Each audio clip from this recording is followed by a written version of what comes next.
Hello learners, welcome to our channel. I am Bhagyashree. आज का जो PYQ है इसका मुझे सन नहीं पता, पर ये PYQ है, ठीक है।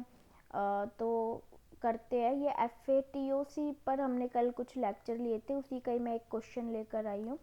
बहुत अच्छा क्वेश्चन है, चलिए करते हैं स्टार्ट। देखिए, ये आपको FA गिवन है, ठीक है। ये एक FA गिवन है।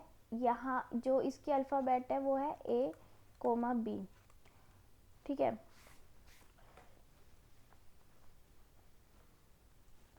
तो यहाँ पे पूछा गया है कि इनमें से which of the following finite state machine is a valid minimal FA, ठीक है। इस FA के इक्विवेलेंट इनमें से, इन फोर्थ ऑप्शन में से कौन सी FA मैच करेगी, ठीक है। रिड्यूस कर दिए हैं कुछ इसमें स्टेट्स। तो अगर हम रिड्यूस की बात करते हैं तो सबसे पहले हम अनरीचेबल जो स्टेट होती है उसको देखते हैं। तो देखिए, यहाँ अनरीचेबल तो कुछ नहीं है, लेकिन अगर हम स्टार्टिंग हम इनिशियल से करेंगे, P स्टेट से। अल्फ़ाबेट कौन से, B और A, ठीक है। तो ये इनपुट है, ये ट्रांजिशन एरो है। तो ये जो R है ना, आप इस R स्टेट को देखिए।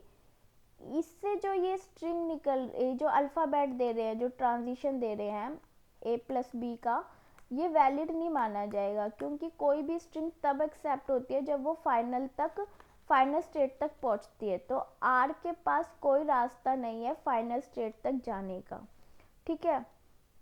तो इसे रिड्यूस तो नहीं करेंगे, इसको रिड्यूस तो नहीं करेंगे, बट क्या करेंगे, हम इसकी किसी भी स्ट्रिंग को ले नहीं सकते। ये नॉन अनरीचेबल होता ना तो हम स्टेट को ही रिड्यूस कर देते।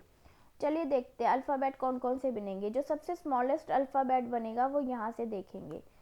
इनिशियल से गए A पर, और A से S पर गए ना, तो S की भी अपनी एक ट्रांजिशन एरो है जो कि अल्फ़ाबेट क्या प्रोड्यूस कर रही है, A+B का क्लीन स्टार। एक अल्फ़ाबेट ये है। तो अगर हम यहाँ पे C पे नज़र देते हैं, ये देखिए, तो इससे जो स्मॉलेस्ट स्ट्रिंग बन रही है, आप ध्यान दीजिए, इससे हमारी बन रही है A+B, आइदर A और B, वट। और प्लस क्या बन रहा है, A+B का क्लीन स्टार। ये सबसे स्मॉलेस्ट स्ट्रिंग बन रही है, ठीक है ना। तो ये गलत है, हमें सबसे स्मॉलेस्ट ये चाहिए था। अगर हम D पर नज़र मारे तो D को देखते हैं, तो हाँ, इसमें हमें मिल रही है, इसमें हमें सेम ये वाली स्ट्रिंग मिल रही है, तो D अभी तक ठीक है। B में देखें तो B में भी हमें सबसे स्मॉलेस्ट पे ये नहीं मिल रहा ना, तो इसमें तो केवल A+B ही मिल रहा है सबसे स्मॉलेस्ट, तो ये भी गलत हो जाएगा। B भी गलत हो गया, C भी गलत हो गया, आंसर 50-50 हो गया। A से देखें, अभी तक तो हाँ, A से भी हमें सेम मिल रहा है, A से भी सभी मिल रहा है, तो 50-50 आंसर हो गया, ठीक है। चलिए और देखते हैं। ये कलर था ना पहले भी, मैं ब्लैक ले लेती हूँ। हाँ जी, नेक्स्ट हमें जो नेक्स्ट अल्फ़ाबेट मिल रहा है, एक्सप्रेशन मिल रहा है, वो कौन सा मिल रहा है। हम इनिशियल से स्टार्ट करेंगे, हम यहाँ पे जाएंगे बी से हम यहाँ नहीं जाएंगे, इस B के बाद इस स्टेट से हम यहाँ नहीं जाएंगे। क्यों? क्योंकि अगर हम R तक जाते हैं तो हम फाइनल तक नहीं पहुँच पाएंगे, इसलिए हम Q से सीधा फाइनल तक आएंगे। हमें क्या मिल रहा है, B के बाद A, और फिर क्या मिल रहा है, A+B पूरे का क्लीन स्टार, ठीक है।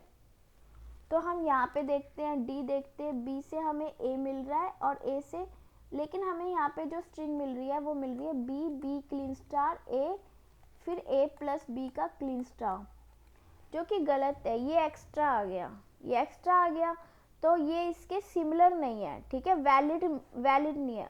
ये तो है ना हाईलाइटर, वही हो गया।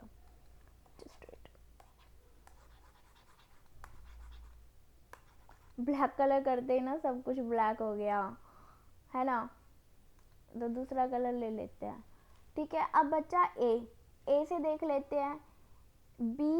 बी से हम इस वाले बी पर नहीं जाएंगे, इस वाले बी पे नहीं जाएंगे, इस बी से हम यहाँ पे आएंगे। देखिए हमें कौन सी स्ट्रिंग मिल रही है, B A+B पूरे का क्लीन स्टार, हाँ जी। तो हमें सेम मिल गई ना स्ट्रिंग, सेम मिल गई ना एक्सप्रेशन। तो अभी हम यहाँ पे कह सकते हैं, देखिए एक्सप्रेशन और स्ट्रिंग में डिफरेंस है। अब यहाँ पे क्या है, ये क्या है, ये आपका एक तरीके का स्ट्रिंग ही है, क्योंकि यहाँ पे क्या हो रहा है, मैंने कल बताया भी था आपको एक्सप्रेशन और स्ट्रिंग में डिफरेंस क्या है। ठीक है, दिस इज द आपका यहाँ पे मान लो हम कह देते हैं दिस वन, ठीक है, या एक क्लीन स्टार कर देते हैं। तो ये अभी क्या है, इससे भी हम और स्ट्रिंग्स जनरेट कर सकते हैं, इससे क्या कर सकते हैं, और भी स्ट्रिंग जनरेट कर सकते हैं। तो अभी ये एक्सप्रेशन है, ठीक है। अगर हमें केवल स्ट्रिंग ही मिली होती, ठीक है, कुछ सिंबल्स ही मिले होते, तो हम इसे कह सकते थे कि वो स्ट्रिंग है, ये एक्सप्रेशन है। तो आर यहाँ पे, यहाँ आर तक नहीं जाएंगे, लेकिन आर स्टेट को इन्होंने लिया है क्योंकि R is not a unreachable. R से हम जा पा रहे हैं, लेकिन आर से हम फाइनल तक नहीं जा रहे, इसलिए हम आर को रिड्यूस नहीं करेंगे। बट इन्होंने किसको रिड्यूस कर दिया, टी को रिड्यूस कर दिया, टी स्टेट को रिड्यूस कर दिया। वाई, क्योंकि जो हम इनपुट यहाँ से गेट कर रहे थे, वही सेम इनपुट हम यहाँ से भी गेट कर रहे हैं, क्यू से भी, है ना। तो हमने सीधा क्यू को एस की तरफ टर्न कर दिया, और सेम इनपुट यहाँ पर और सेम इनपुट यहाँ पर था, ठीक है ना, ए और ए, और यहाँ पे भी सेम था, दैट्स वाई। तो answer is what, A. Clear, समझ में आया कैसे किया। और इससे, इस क्वेश्चन से आपको ये भी हेल्प हुई होगी कि एक एफ से आप स्ट्रिंग कैसे प्रोड्यूस कर सकते हो, एक्सप्रेशन कैसे बना सकते हो, ठीक है। So I think this video is very helpful to you. So best of luck for your upcoming exam. Thank you. Bye bye.